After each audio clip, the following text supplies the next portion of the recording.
Boker Tov Rabotai, on va revenir sur une petite halakha qu'on avait dit hier concernant Birkat Amazon. C'est rapporté et on va raconter une très belle histoire Rabotai qu'elle va vraiment nous aider dans beaucoup de domaines dans la vie. Alors Shulchan Aruch il dit dans Siman Qof Pedalet halakha Yudbet Asur levarech ve'osech b'machto. Un homme n'a pas le droit de faire la bracha et en même temps qu'il est en train de faire ses besoins. Ça veut dire quand l'homme il prie, ou il prie, là il parle de Birkat Amazon, mais c'est sûr, c'est aussi bien dans Birkat Amazon que dans la prière, quand l'homme il prie, il doit être concentré et vraiment il soit pleinement dans les brachot qu'il est en train de faire. Parce qu'il parle avec Akadosh Baruch Hu, tu parles avec Hachem et en même temps tu t'occupes d'autre chose. Machal et Madavar Domé, et ça nous arrive beaucoup. Alors des fois on parle avec des gens, quelqu'un nous parle, et en même temps qu'on lui parle, on voit qu'il a son portable, il regarde, il consulte ses messages, ou il s'amuse, ou il joue. On sent qu'il nous écoute à moitié.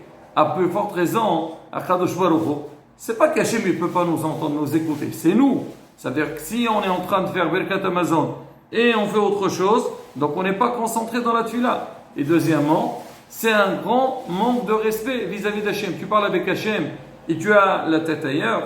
Et là, Rabotai, on va raconter l'histoire et on reviendra sur quelques mots de Moussar, comme on dit. L'histoire s'est passée en Europe de l'Est, dans une ville. Alors là, Rabotai, je tiens à préciser aussi que les histoires qu'on rapporte, Rabotai, ce n'est pas des histoires qui sont inventées, comme on dit chez nous, khrafat, pas du tout. Rabotai, c'est des histoires vécues et vraiment, les sources, elles sont, comme on dit, bien vérifiées. Alors l'histoire, elle s'est passée dans la ville, s'appelle Mouche, certainement c'est une ville qui est à l'Europe de l'Est, et le rab de la ville, il s'appelait Rabbi Yehiel Mimouche. On sait qu'il y a beaucoup, les rabbanim, comme aujourd'hui on dit, le Rabbi Milubavitch. Quel rapport Lubavitch, c'est pas son nom de famille, mais par rapport à la ville, le rab, le Admour de Tchernobyl, donc toujours, alors pareil, surtout dans les pays ashkénazes, donc il disait le nom du Rav par rapport donc au nom de la ville, comme ça on reconnaît, parce que des fois aussi ils ont le même prénom, alors on sait lui de telle ville, l'autre de telle ville, l'autre de tel pays. Alors maintenant l'histoire, donc cette ville-là en fait c'est pas une ville, c'est une petite campagne où il y avait donc beaucoup d'habitants juifs, il y avait aussi des juifs et des non-juifs, mais c'était un village on va dire, dont les habitants, ils étaient très très pauvres. Vraiment, ils gagnaient à peine leur parnassa, de quoi vivre.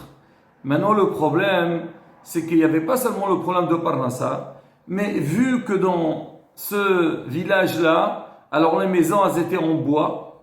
Alors c'était des petits, comment on disait, il y avait des caravanes. Mais en tous les cas, on connaît un peu l'esprit de la ville.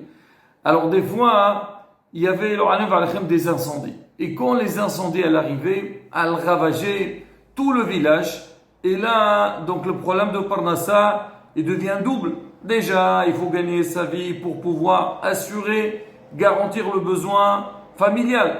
Mais en dehors de ça, donc chaque fois qu'il y avait un incendie, il fallait reconstruire à nouveau les maisons. Et ça demande beaucoup de frais. Et les gens, vraiment, ils étaient très dérangés. Et bien sûr, on sait, quand il y a un problème général, on essaie tous de trouver des solutions. Alors il y a une fois, ce rab-là, Rabbi Yehiel, il a appelé tous les gens du village, tous les juifs du village, il leur a dit, écoutez, j'ai un grand message à vous transmettre. Et les gens, ils savent, si le rab, il vient, il va leur donner un message, c'est quelque chose de très utile. Sinon, chacun, il a besoin de se corriger dans la vie. Alors, Rabotai, on raconte que ce rab-là, aussi, il veillait pas seulement donc sur le côté spirituel de la communauté, mais chaque fois qu'il y avait un problème de la sorte, alors il allait dans d'autres villes pour ramasser de l'argent pour aider la communauté. Là, quand ils ont vu que le rab il les a appelés, ils se sont dit certainement, le rab, il va nous demander donc de faire quelque chose d'important. Et toute la ville, elle était là. Le rab, il se lève, il monte sur la teva, il commence à faire sa dracha, il leur dit, écoutez bien, Rabotai. Vous savez, on vit tous le même problème. Je sais ce qui nous dérange le plus dans ce village-là, c'est le problème de la parnassa. Bon, parnassa, c'est Kadosh Baruch Hu qu'on voit, Mais il y a autre chose, je sais, le problème des incendies qui arrivent de temps en temps, ils sont en train de nous bouleverser et on ne sait pas comment faire pour nous en sortir. Et moi, ce problème m'intrigue depuis toujours. Et j'ai toujours essayé de voir qu'est-ce qu'on peut faire. J'ai fait des tfilotes. Mais là, Rabotai, je voudrais vous demander quelque chose. Et Be'ezrat Hashem, je vous promets, parce que ce que je suis en train de dire, c'est pas moi qui le dis, c'est rapporté dans les Sfarim, dans les livres, c'est nos maîtres, ils ont dit ça, et je suis sûr et certain, si on prend sur nous ce que je vais vous dire tout de suite, on verra des Ishorot, on aura des miracles. Très bien, tout le monde attend, c'est quoi, quel ségoula, qu'est-ce qu'il va demander le Rav? Il aura dit, regardez, c'est marqué que celui qui veut avoir une bonne parnassa, il veut avoir une bonne protection, c'est lire Birkat Hamazon du livre. En règle générale, comme on a expliqué le dernier cours, quand on arrive à Birkat Hamazon, on est toujours pressé, on a envie de venir, on a bien mangé. Allez, bon, il faut faire Birkat, on le fait rapidement, on la connaît par cœur, Baruch Hashem, on la répète tous les jours, et on y va. Il dit non. Chacun il prend son livre pour Birkat Hamazon et lire mot à mot, et Be'ezrat Hashem. Alors comme nous, c'est quoi Birkat Hamazon? On demande à Hashem qui nous donne le mazon, il nous donne la nourriture, qu'on soit bien nourri. Alors quand on fait une demande vraiment sans aucune faute, comme on dit, on verra des ishot. Tout le monde était content, il sait que c'est pas évident, c'est vrai qu'on aime bien le faire, mais ça arrive des fois, avant comme on dit, on néglige un peu. Et là, Baruch Hashem, toute la ville, elle a pris sur elle-même, Birkat Hamazon, vraiment ça fait part. Bien sûr, ils font tous, mais à table on mettait les birkonim, les livres, pour qu'à la fin chacun prend son livre et il fait Birkat Hamazon comme il faut. Et Baruch Hashem, pendant vraiment des années, il n'y a plus d'incendie dans le village. Le Rav, il est niftar, mais les gens, ils ont continué à respecter son testament, ce qu'il a demandé. Et un jour, leur alen ou leur alechem, il y avait un grand incendie qui est arrivé dans la ville. Maintenant, les gens, quand ils ont vu ça, bien sûr qu'ils avaient très peur. Et c'était un moment de test. Et là, avec leurs propres yeux, ils ont vu que les paroles de Rav, elles étaient véridiques. Ils ont vu qu'il y avait des endroits qui brûlaient et les maisons des Juifs n'ont pas été touchées. Mais il y a toujours quelqu'un qui sort de l'exception. Alors, il y avait un, il s'appelait Moshe. Alors lui, il a respecté aussi la demande du Rav. Mais à un moment donné, quand il voit surtout par rapport à son travail, par rapport à ses occupations, il négligeait un peu Birkat Hamazon, il la lisait par cœur, ou il prend la feuille dans la main et il fait par cœur, il fait vite. Et sa femme lui dit, s'il te plaît, dis écoute, laisse-moi tranquille, c'est bon, tu as vu, il n'y a plus d'incendie, il n'y a plus rien, donc il ne faut pas s'angoisser.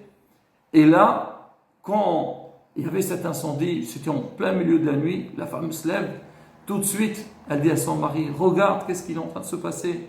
Tu vois avec tes propres yeux comment l'incendie elle est en train de filtrer, elle fait un tri entre les endroits.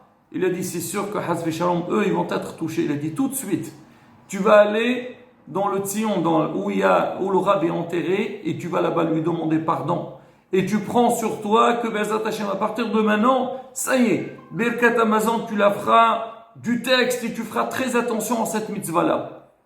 Alors, le monsieur, il avait très très peur, vite fait, c'était à côté, le cimetière n'était pas loin, il est parti, il a commencé à pleurer devant le Rav. Il dit, Rav, Mehila, je n'ai pas écouté votre demande, je vous demande là où vous êtes de faire des tfilot à Kadosh Baruch Hu, qu'on ne sera pas touché, qu'Hachem il enlève cette xéra, et il prend sur lui que Be'ezrat Hashem, à partir de maintenant, ça y est, Birkat Hamazon, seulement du texte. Et il rentre chez lui, il revient à la maison, il voit que sa femme et ses enfants, ils l'attendent à l'extérieur parce qu'ils avaient peur.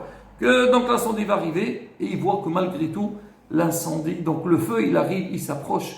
Il avait très très peur, mais le miracle a eu lieu, c'est qu'ils ont vu quelques mètres à côté de la maison, le feu il s'est arrêté et il s'est éteint. Et là ils ont vu que c'était vraiment un message du ciel et que grâce à cette mitzvah de bien faire les choses, Akadosh Baruch Hu les a parmi. Rabotai, cette histoire, il y a plein. On se rappelle tous que, malheureusement, on voit dans la vie de gens de problèmes, ils arrivent, jusqu'à maintenant on le voit, et beaucoup de fois il y a des miracles qui arrivent, et nous, on pense pas, on pense que tout est naturel. Moi je me rappelle une fois, aux États-Unis, il y avait un grand ouragan, qui est arrivé, vraiment, il a fait des massacres.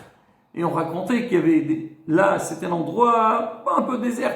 Il y avait une maison qui n'a pas été touchée. Pourquoi? Il y avait une mezouza dedans. La mezouza, comment des chômeurs d'Altot Israël. C'est que nous, Baruch Hashem Israël, Hachem nous a donné des clés, des moyens à travers lesquels on peut nous protéger. On peut, comme on dit, avancer dans la vie. Et l'homme, il doit être, la première des choses, Emouna. Parce qu'il y a des gens, ils écoutent des histoires, ils disent, bah attends, hein, c'est quoi ces histoires? C'est la Emouna. Sans l'histoire. Mais quoi qu'il arrive, quand l'homme, il a la Emouna Shlema, que Bezat Hashem, quand on se connecte avec Hashem, on fait des prières à Kadosh Baruch Hu, on dit Hashem, tout ce qui se passe, c'est toi qui le fais. Et toi, tu veux que notre bien. Bezat Hashem, on aura des yeshuot, on aura des nissim beniflaot, des choses qu'on n'a même pas imaginées. Et Bezat Hashem, quand on se renforce, donc on parle de Sa'inyan de Birkat Amazon, de bien faire les choses, mais c'est facile, mais la Torah. Et aussi, c'est un moment de tefillah, à l'itqareb la Kadosh Baruch Hu, Bezat Hashem, nizke le kol yeshuot, amen, ki rason, hezqo, ou imso.